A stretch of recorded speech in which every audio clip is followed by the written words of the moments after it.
I love when my phone just freaks out and stops filming when it's 7 o'clock at night, pitch black, almost pitch black. I got the lights on, loader over here. Just let me tell you, I just want to give up on filming. Not live, just filming. A7, Jeremy here, Jeeps Unlimited, partsbreakers.com, 303-666-9020. This is an AX15, and we're going to list this as a whole AX15 conversion, although we probably have somebody lined up for this already, but not for sure. So if you're looking for one, and if you are, don't worry, I have another one. This one just happened to be exceptionally clean. Couple things. This came out of an 88 Comanche. AX15s, man, I just said all this. AX15s are not all created equal, and the casings are pretty much identical. There is some slight differences with some bosses in the back and whatnot, but on a Comanche and on an XJ, so Cherokee and a Comanche, they are on the tail housing, which is not very much of it. You can see it here. It starts about there and goes to the back of the case, right about here. These holes back here that bolt this T-case up are clocked different. They clock them, I believe it's down a little bit more. I can't remember off the top of my head, but the YJ, which is another AX15, tranny you can find out there, clocks them up. Gunnison! I just heard my dogs barking, and there's a highway close by. Gunny! So, without going into too much of that, limited time, limited light, obviously, I do want to discuss a few things on this particular one. One is that it's not always foolproof, but when you see silicone like that and fluid that came out as clean as this one, obviously we drove this one as well. It's a pretty good indicator when it shifted as well as did, and you see that, and overall cleaned up pretty nice. That this transmission at some point, and it may not have been yesterday, but at some point somebody's gone through it, and likely with this way as it drove, it was gone through not too long ago, or it doesn't have a lot of miles on it. It did have a lot of buildup from the engine, just oil, valve covers. There was a real bad valve cover leak on that motor. Where's the doggies? Might have to toot the horn here.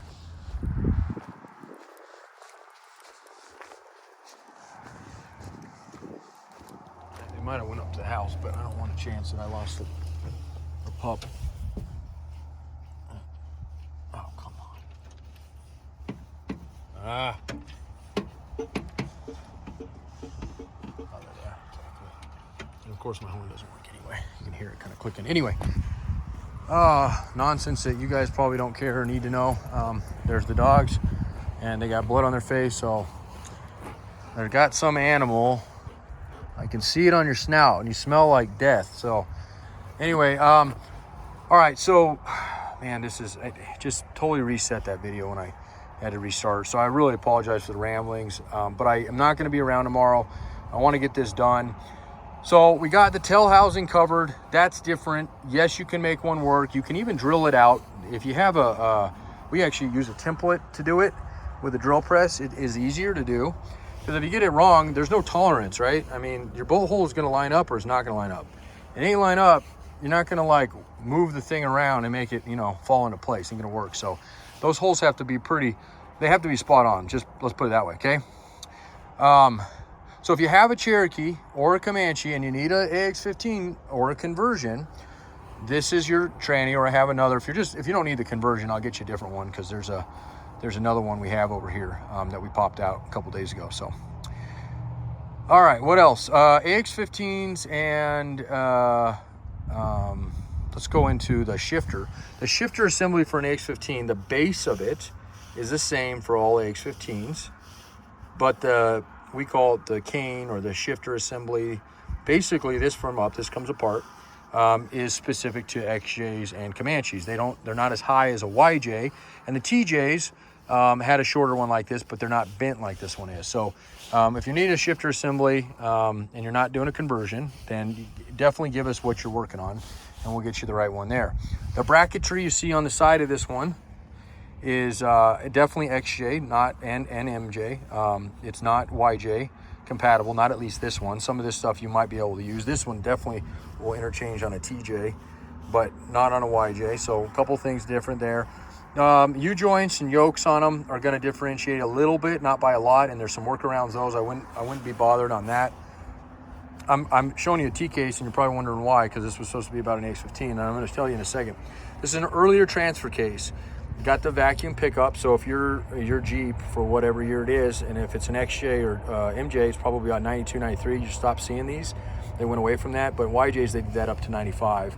And the tail housing is different slightly. You can make things work, but this apparatus, whatever you want to call it, is specific to the vacuum disconnect that the front axles have. This is a mechanical only driven speedometer here. Again, those are interchangeable.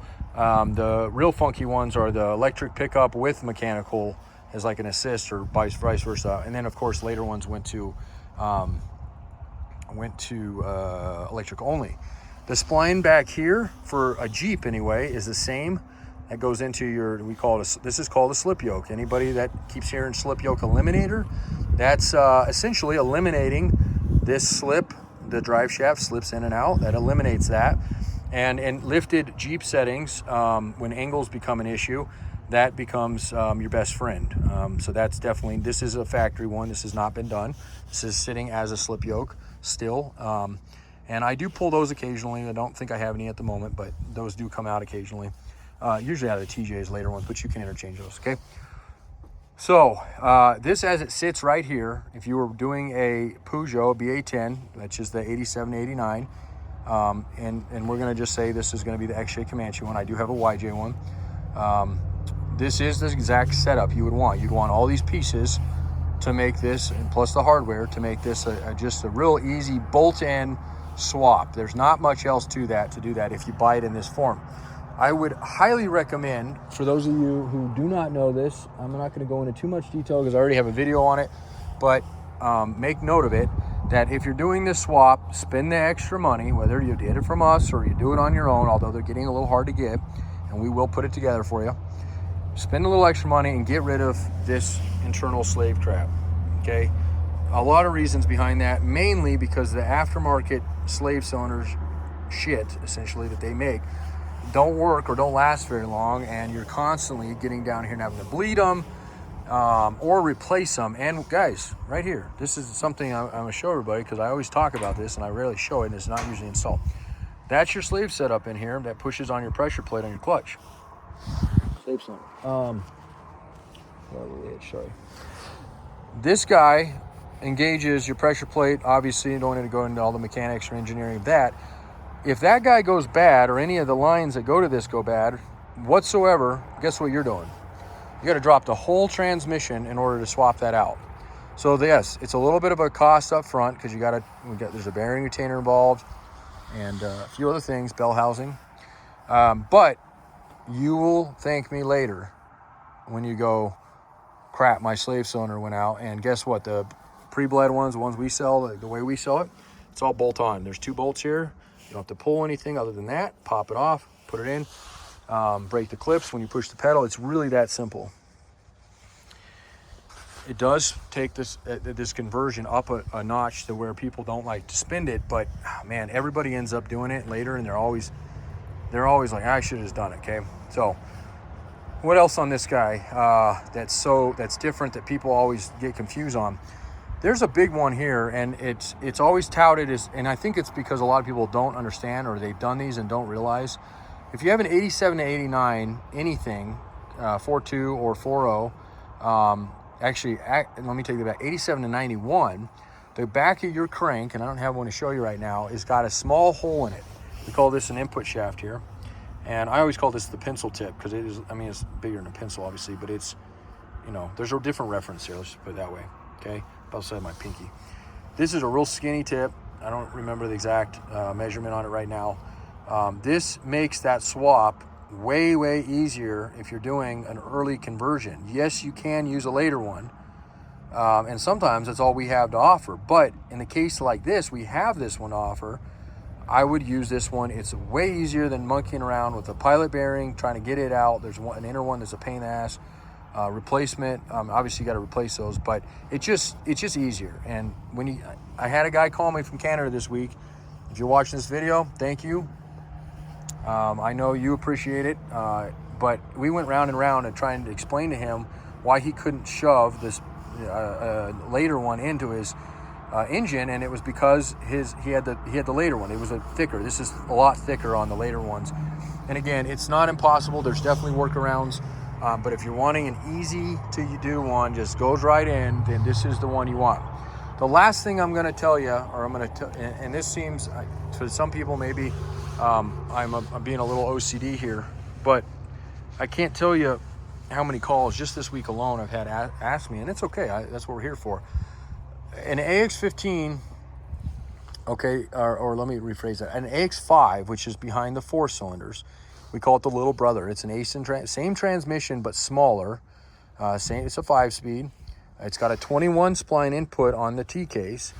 But most importantly, up front, it's got a lot of differences, and it does not adapt to a 6-cylinder. So if you're doing a conversion, a 4-cylinder or 6-cylinder conversion, like we had a few calls today. We just did a conversion on one of those not too long ago. That is where your bugaboo becomes okay?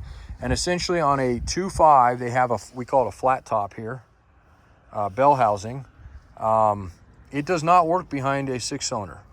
And so that leaves you with 2 options. One, I believe, and I could be mistaken, but Advanced Adapters and maybe even Novak used to make a bell housing that would allow you to adapt to it. It ain't cheap, okay? So why put an AX5, which is a dinky little, it's not a bad transmission behind a 4-cylinder, but why would you put that behind a 6-cylinder if you're spending all this money? It's waste of your time and money. It will go out. It will not hold up behind one. It will drive for a while, but not for very long. And then you're still going to be replacing all the crap that I mentioned before. So that's one area. And and then this is the other thing I get a lot. Well, I read that the Dakota came with a bigger motor and an AX5 in it, or vice versa. I think I'm backwards here, maybe. No, I think we're right. AX5 behind. And regardless, you get what I'm saying. It's been a long day, okay? I got a 2-month-old at home, guys. All right. Yes, Dakotas did a goofy setup in theirs. But once again, it takes some adapting to make it work. And they're not all, those Dakota bell housings are not all created equal. There's ones with starters on goofy sides. There's just some bizarre things on them. So make it easy on yourself. I do it too. We're all shopping for the best deal. We've done this for a long time. If you want it, if your time is valuable, like mine is for damn sure, or I just don't have a lot of time, let's just put it that way, then whether you get it from us or somebody else, my opinion would be get an AX15 out of an XJ or an MJ if you're going to that. And if you have a YJ, get it out of a YJ. Get a transfer case. Don't bother with swapping the input shaft over unless you like to rebuild transfer case. If you do, great, do that. But if you don't, or you've never done one, don't waste your time, your money, or, unless you're doing if you're doing an SYE, that would be a reason you could do it that way. But let me tell you something real quick. Another thing, I feel like I'm on a soapbox right now, so I apologize. But that planetary that people talk about swapping with that input, it is not all created equal. You can't just throw any 231 input shaft with planetary. There's a tolerance on those things, and they're only off by a little bit, but they're off enough that if you cram the wrong one in there, it will feel great until you put it in, and then it won't move, and it will destroy the case. So do as you please with that stuff. But if you want something and you want, let's put it this way, you want a weekend project or even a Saturday project, this is the setup you'd buy, except for you would buy an external slave conversion kit, and that goes for both AX5 and AX15, because a lot of AX5s didn't come with internal slave or external slave until 94 as well. That was both offered as a standard in 94 on every XJ. Obviously MJs were out by then, YJ, and then the TJ years and anything else they had. So that was standard after that. But up till before that, they both had that, and we sell that conversion. We sell both. And our conversion, not that this is a huge deal, but it takes the guesswork out of it. We include a brand new clutch, and it's a good clutch, a Luke clutch, which is the only clutches I'll put in anything. We'll give you a flywheel, and that's sometimes not needed. And actually, certain models, you cannot use that flywheel, or we have to know the flywheel you need, because the CPS, which is this crankshaft position sensor, picks up on that. So that will come into what we're using. And then additionally, we give you a pre-bled, no joke, bolt it on there, bolt it on your firewall, hook it up to your clutch pedal. Don't break the clips yet. Put your slide fork on, bearing retainer, all that stuff, bell housing, and then go to push your clutch, and it literally breaks clips off, and you're done. It's it, no more. And I've never seen one fail immediately. I've seen them fail over time, especially on the big trucks, Dodges and stuff will eat them, but not on these too often. So that's the way I would go with it. If you happen to luck out in the next few days and nab this thing before it goes away, or before one of my guys pulls something on it, which I'm not going to let them, but if they do and shit happens, you know, then I'll be scrounging for parts. This has got every single thing that you need, with the exception of that external slave setup, which I can put together for you, to make this work in a Renix 87 to 80 or 87 to 90 Renix setup. That'd be the 4-liter. And then if you have a YJ, we can do this as well. If you have a later YJ or XJ, then you already have an AX15 if you have a 6-cylinder, or a 5 or an X5. You need a replacement transmission. We have those. If you want external slave, because you're 90, you fall into like the 92, 93, and I'm probably confusing you with all the year gaps and everything, just call me, okay? There's a ton of information out there. It is extremely hard to wade through the bullshit, and it is. It's a lot of bullshit. It's a lot of people that just don't know, and I hate to say that it's I know I sound so whiny right now, so I apologize, but there's a lot of great information out there. I get stuck in these forums sometimes, and I literally walk out going, I literally was smarter before I started reading this stuff, because everybody seems to have an opinion, and a lot of times they're an opinion based on something they read, not an experience, and that's really where forums go south, at least in my opinion. So, all right, that's it. I appreciate your time tonight, and if you were curious about that, or needing some kind of XJ Comanche conversion, then by all means, that would be it for an AX15 swap, or again, the external swap, which I didn't show. That's, by the way, if you're wondering, that's not shown there. I think that's it. I wanted to show you real quick why. Real quick, right? Yeah, right. Look at that. Yeah, it's so dark out here. Well, we'll see. See, told you it was dark. Anyway, I was gonna see if I might have an AX5 sitting around, because when I say flat top, and when you see the bell housing pattern, you're like, oh, I see why that wouldn't work, and it just makes perfect sense. But I'm trying to think what we have. Nope, that's probably out. I was gonna say I have this TJ over here. That was a 4-banker, but I think the train is pulled out of it. Yeah, that one's out of there. They sell pretty quick, even an AX5 does, especially the later ones. Early ones, again, are kind of to be desired, especially if you get into the real early stuff, because AX5s have been around a lot longer than the AX15 as far as the Jeeps were. But let's see. I'll look out. I have one up here. I don't know.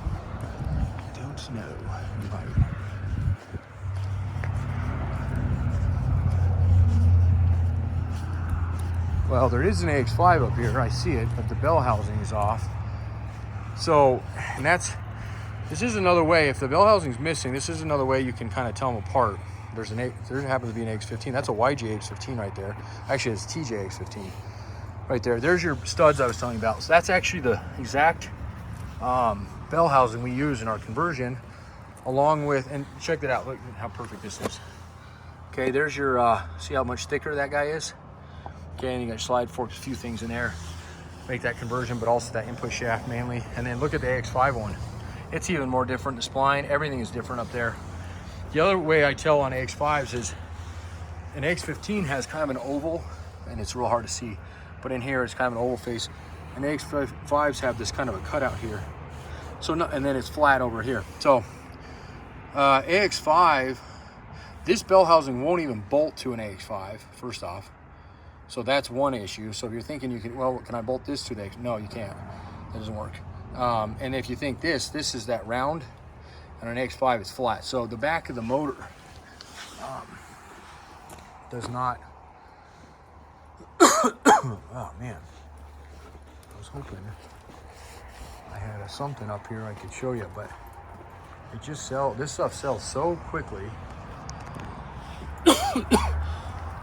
Oh man. talk too much tonight and dry mountaineer. I doubt we have anything in here, but worth a shot. That's a T176. Yeah, I don't think we got anything. All right, so apologize, wasting a little more of your time, but it's fun to see the shop dark, right? You can see all so much. 303-666-9020, partsbreakers.com. Call me if you need anything, seriously. Next couple weeks are gonna be really, really fun out here. I mean, and I mean that seriously, and also a little sarcastic. We got me and another guy that are out here doing the fire academy. We weren't busy enough with the kids and the work, everything else. We thought, but actually, to be honestly, I say that, you know, I was a dream of mine to do. I wanted to do it for a long time, and I don't have a lot of time. It's volunteer, but they're putting us through the Fire 1, which is awesome. Super excited about that. It starts Saturday. Already the homeworks began, and yeah, a way for me to give back. I mean, I've never had a lot of time to do that, and there's a little bit there, and something I'm passionate about, like I am this. So, all right, there's 20 minutes. Thanks.